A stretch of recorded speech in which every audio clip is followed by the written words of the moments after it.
Hi, welcome to Pennsylvania Newsmakers, and as always, thanks for watching. Well, it's official. Pat Toomey is in the race. Pete DeCoursey and Robert Swift will analyze, and then how about a little economic pulse-taking? You like that? With Gene Barr from the Pennsylvania Chamber of Business and Industry. All that coming up after these words. This is Pennsylvania Newsmakers, a fast-paced, unrehearsed weekly discussion with and about the leaders who shape your world. And now, here's your host, Terry Madonna.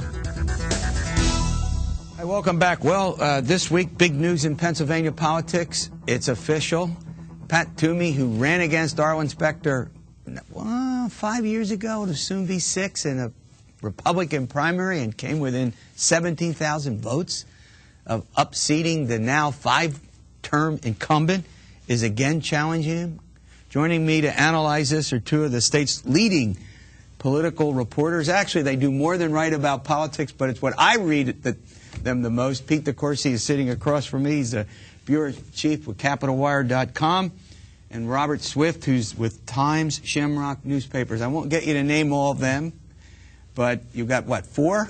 6, starting with the Scranton Times Tribune. There you go. And Wilkes-Barre starting. Mostly up in the Northeast, right? Northeast. Now, your services, you can do CapitolWire.com and get a hold of you to statewide to subscribe, right? Absolutely. All right, Peter. I want to start with you. You've been following politics in this state for a long, long time.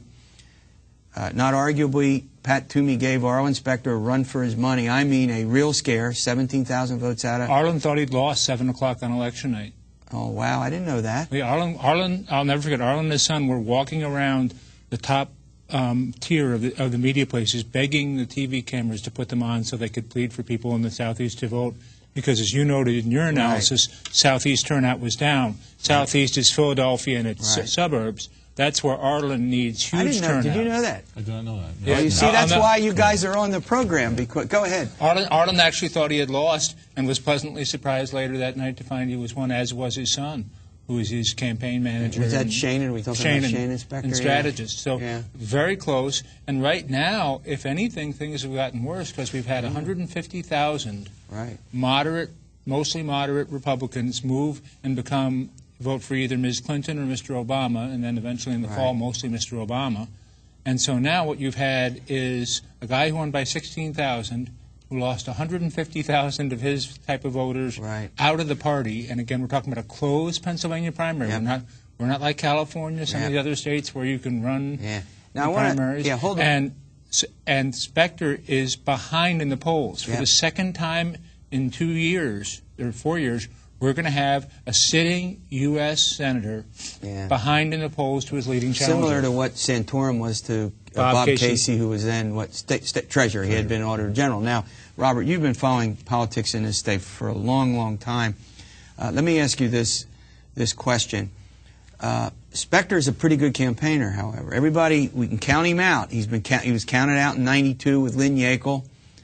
2 points. He was, I think, counted out by some, according to Peter, even by himself. And he's tried now, he's toyed with first saying maybe become a Democrat and then maybe also become an independent. What's that about? He's been on the ballot longer than any other Pennsylvania politician. The first run was statewide in 1974, or 76, I should say, with the Senate race against John Hines won. Now, he goes to all 67 counties. He has that record of continually going to these counties. The independent move, I think, would be, this is a state that hasn't elected independents, and there's not a track record of independent candidates being successful. So it would be really a Hail Mary decision if he does this. I think your filing deadlines around August for it, but I think after the primary, he could circulate petitions. He would need a huge number, which he could get maybe 75. But you'd also have to essentially abandon and run away from the Republican primary after 24 years of winning it. And what he would be conceding to Specter. The other problem you have to remember is that while Specter is in trouble with Toomey because he has a 54, 60, 65% Republican voting record, depending on which rating group you listen to, you got to remember from a Democratic point of view, his voting record isn't that great either. Here's the guy who brought you Clarence Thomas, the U.S. Supreme Court Justice, who Democrats hate. Right. Here's a guy who was for a lot of the Bush policies and Bush tax cuts. And for Alito, Justice Alito and Justice Roberts, right? So and, they were, a court that has not been friendly to Democrats or liberals or much praised by them. And so the idea that he can get in against a thoroughgoing Democrat, plus you got to remember Specter just infuriated the unions. If Specter was going to switch parties, he would not have cast his lot with business on card check. Now, but the Robert, union liberalization move. Robert, look, you followed his career a long time. He has been very skillful at being sort of man in the middle, right? I mean, but given what's happened in our state, which now has 2 million more registered Democrats and Republicans, I think of it this way, and tell me what you think about this argument. Do the Democrats now want a 40% Obama Republican, or do they want a 100% Obama Democrat? Go ahead. Well, the question is, there's really no strong Democratic contender That's another, at this point, too. So who at this point, I mean, you got to remember Josh Shapiro or statewide now. But $10 million from now, that's right, and a year from now, they might be a lot better. And the question is whether the Democrats could, focus and center on a candidate and really support him. In the past, that's not even been the case. I mean, Governor Rendell has not even come out and campaigned very hard against Specter and will not again. I mean, when you talk to David L. Cohen and the key fundraisers in the Democratic Party, they say that they'll help the Democrat in the primary. All right, final word. General. We're going to break.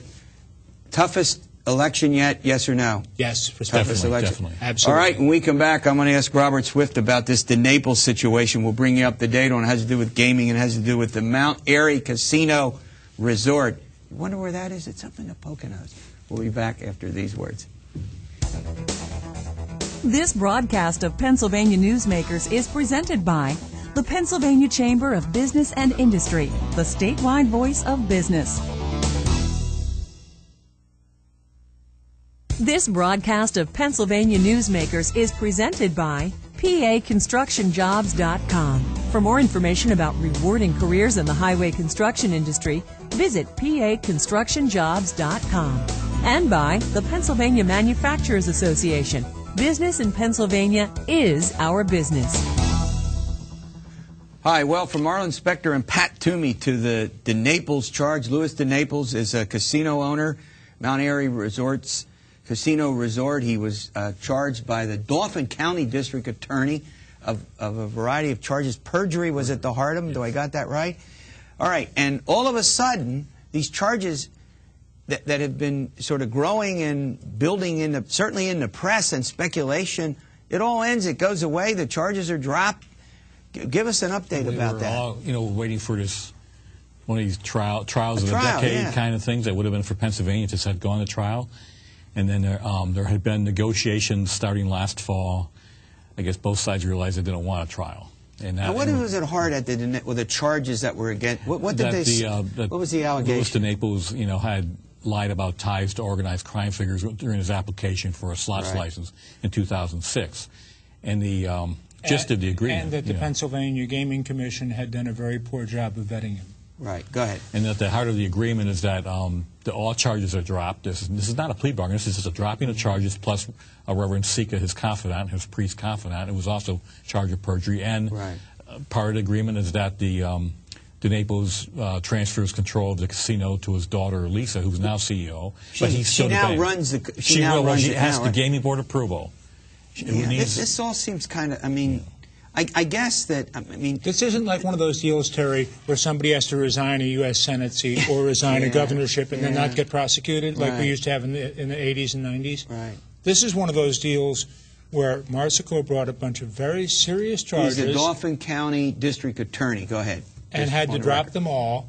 And all he did is get a 68-year-old man who was going to turn the business over to his daughter anyway, he says, to turn it over to his daughter. This is as near to an exculpation, an exoneration as you get. You're shaking your head. You agree with that? There's a question that even the DA has said that in perjury, you have to be very precise when someone's asked something. Is the line of questioning precise? That when the gaming board investigators questioned Mr. DeNaples in the fall of 2006, that the line of questioning got garbled somewhat. So that was the basis on which perjury would be charged. Right. Is that correct? And there was a conclusion after a study of the language used that was done after the charges that it may not hold up. That was part of and that was after the charges were filed. Yeah. And this has been part of the argument, Mr. DeNaples. And again, you have to understand that up in northeast Pennsylvania, before this happened, Louis DeNaples was a huge political presence in the Republican Party and to a lesser extent in the Democratic Party. So he was a guy who gave money to both parties, mostly to Republicans, but some to Democrats. Is that right? Yeah, I mean, but he was an advisor. He was one of these figures like these Philadelphia lawyers who worked for Ballard's Barr. So he was a very important. He was a big deal in the Knights of Columbus, I think. He's one of the biggest landowners. You wrote now for the record. Robert wrote for the Pocono Record, right, for many years. Yes. So you followed his career. Yes. Go ahead. He's still, like I said, one of the fascinating things is all along, even his license has been suspended for 2 years now since the charges, but he's still been the banker funding Mount Airy under oversight agreements, and he will continue to do this with his daughter. He's still the guarantor of loans for the casino. The casino employs 900 people. Wow. It's one of the major employers. That was a consideration when both sides were starting to look at a settlement. They were looking at the viability of this casino's health. Yeah. And again, this is a guy who is on bank boards. This is a guy who has helped banks stay viable in the Northeast in some cases and other businesses.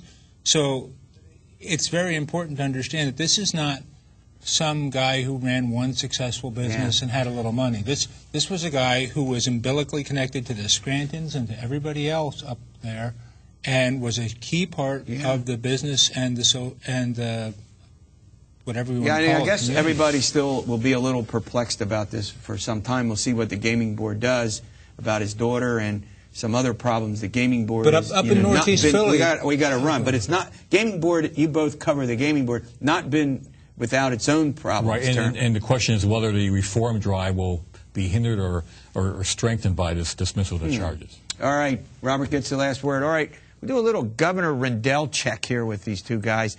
Figure out this deficit. Is it larger or smaller? Are there differences? $2.3 billion. It could get to $3 billion, some say. We'll find out after these words. This broadcast of Pennsylvania Newsmakers is brought to you by Pennsylvania Credit Union Association. Pennsylvania Credit Unions, where people are worth more than money. To find a credit union that is right for you, check out ibelong.org. And by the Energy Association of Pennsylvania, Pennsylvania's energy information source. This broadcast of Pennsylvania Newsmakers is presented by the State System of Higher Education. 14 state-owned universities. The state system is the largest provider of higher education in Pennsylvania. And by the Hospital and Health System Association of Pennsylvania, working towards a healthy Pennsylvania. Hi, welcome back to the program with Pete DeCoursey and Robert Swift, journalists. Peter, it looks like there's a growing gap between what we thought the deficit would be, $2.3 billion, and a larger deficit, and a growing gap between what Governor Rendell wants to do with his programs and what maybe the legislature is willing to ultimately adopt. Am I right about both of those? Absolutely. We're talking about perhaps a gap of between $300 and $500 million between what the legislature has agreed in its agreed-upon financial statement, all four caucuses unanimous, on that we're probably going to be at 2.6 or higher. Rendell's still sticking to 2.3. And there's a lot of people who think it's going to be 2.9 or $3 billion, as you said earlier, this year. Then the problem is next year, Rendell wants to spend almost $29 billion. The legislature thinks it can afford to spend somewhere in the low 27s. So you've got nearly a $2 billion gap in terms of what they want to spend, and you can't bridge that gap with cuts. So you're going to have a battle royal. Yeah. So, Robert, the problem is, and again, you've been through this many, many times, this looks like this should be easy with the stimulus money, you know, 16 to 22 billion if we can ever figure out how much, right? And $4 billion to Medicaid, $1 billion into roads and bridges, and another almost $1 billion into education. But this could be tough. They've all been taking a stimulus bath the last 6 weeks because of all the money and announcing, or jumping on announcing this money coming here. And it's you know, so that's been sort of masking the divisions that Pete talks about over the budget. And we haven't heard much about the state budget. And also remember that they're now looking at, in the legislature's mindset, in this kind of year you do 2 budgets. You don't want to have, you're trying to deal with 2 years of fiscal budgets in one vote. You don't want to have to, you know, don't want to have to put up 2 sets of tax votes before an election. Yeah, but there's no, right at the moment, there's no call for what we call general tax hikes, meaning sales or income, right? There's a lot of opposition to any tax hikes. And Terry, you have to understand that out of the $16 billion in the stimulus, $5.4 billion can be used to plug holes over the next 3 years.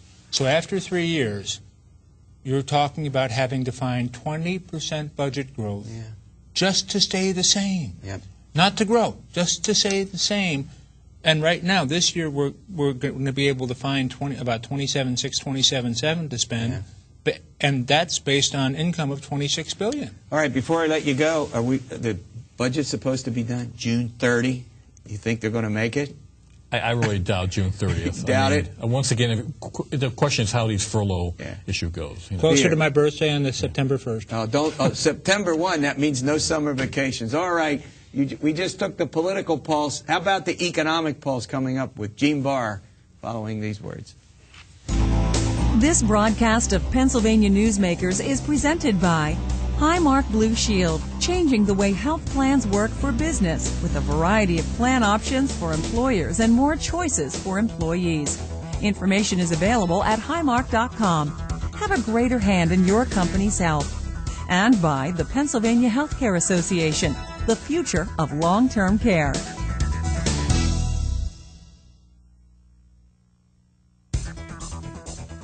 This broadcast of Pennsylvania Newsmakers is presented by Penn Future, where we believe that every environmental victory grows the economy, and by the Pennsylvania Cyber Charter School, bringing educational innovation and freedom to the children of Pennsylvania.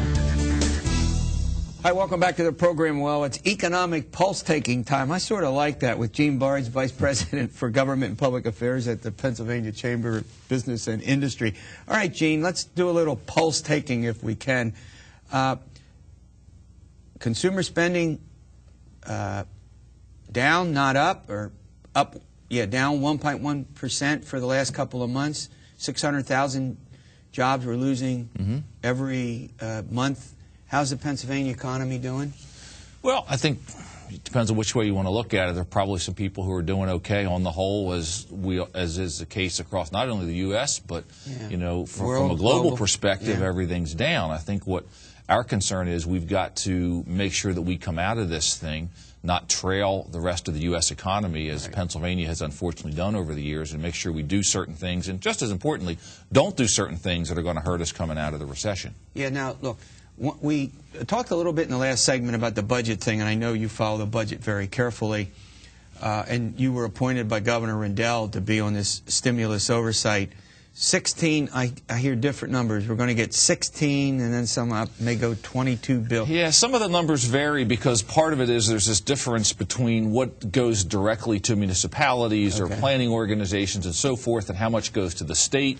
Then there's the issue over how much leeway the state has and how much flexibility the state has in spending this. So there are various dollars out there, and as part of the commission, and I assume the rest of the commission members are as well, trying to get a handle on exactly what it is that we are dealing with, wrapping our arms around exactly what money we are having to be accountable for and what we have to do in terms of allocation. Yeah, now the membership, I looked at the membership, it's pretty impressive. I mean, it has legislators, it has people representing the public, you representing the business community.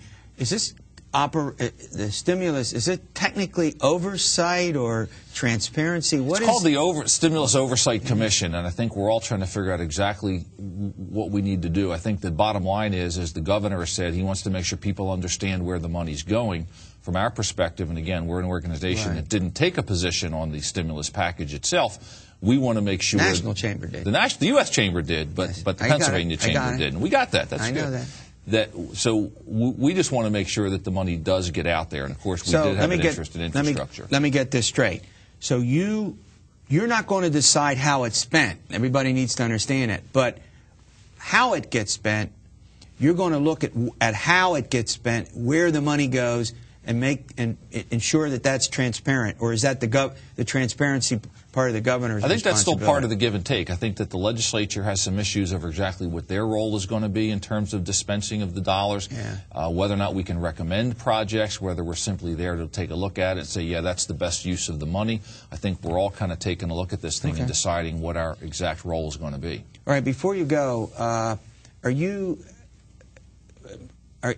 more concerned as we talk now in April about the budget and the looming deficit, or less concerned than you were a couple of months ago when we talked about this earlier? That's a great question. I think that probably of the same concern, perhaps slightly more so on what we've tended to call the stealth deficit. We've got between $2 and $3 billion in terms of the general fund. Right. And there was some concern about a month or two ago that it may go as high as $3 or $4 billion or maybe higher. The deficit. It looked correct for this year. Yes. Looks like we're going to be between 2 and 3. But there's another $1 billion roughly out there in the Unemployment Compensation Trust Fund that isn't being talked about, that we've got to try and find some money or try and manage our costs better to control those things. So that's out there, and that's on top of the $2 to $3 billion. Yeah. But perhaps a bigger concern is if we don't do things the right way or just as a natural course, what happens in next year's budget? Yeah. And I know that the legislators, the administration are concerned not just about this year, but about how we set ourselves up for next year's budget. Well, I mean, I want to go to get a quick update on card check, the Employee Free Choice Act that we've talked about with you and folks from Labor over the last couple of months. But is your concern that there'll be a general tax hike if this isn't handled well? That when the stimulus money goes, we're setting ourselves up for a general tax hike? I think that's a concern. If the stimulus dollars are used to create new programs and you don't fill in the holes in that, that's certainly a concern. All right, we have about 40 seconds. Card check. Tell me, is it alive? Card check's still alive. Organized labor still said it's the #1 priority. Senator Specter's announcement that he will not support it and will not support ending the debate on that was huge. I think part of that is the fact there was a study that came out and said if after the first year would cause a 600,000 job loss. Right. I think he looked at that along with the worsening economy and said, I can't support this. But it's still alive? Still alive. Okay. All right. Well, we'll monitor it carefully. All right. When we come back, we'll see you next week for another edition of Pennsylvania Newsmakers. And as always, stay well.